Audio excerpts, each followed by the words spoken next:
After one of the blades of his helicopter prototype sliced his throat, a school dropout who hoped to construct a helicopter died. Sheikh Ismail Sheikh Ibrahim, a 24-year-old school dropout from Maharashtra's Fulsawangi hamlet in Mahagaon, tehsil, has welded steel pipes together to create a single-seater helicopter prototype. His ambition was to accomplish something spectacular that would bring fame to his hometown.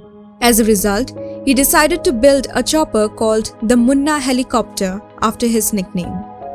His friend Sachin told Times of India, inspired by the character of Rancho in the film Three Idiots, Ismail wanted to do something unique and hence decided to build a helicopter in the village.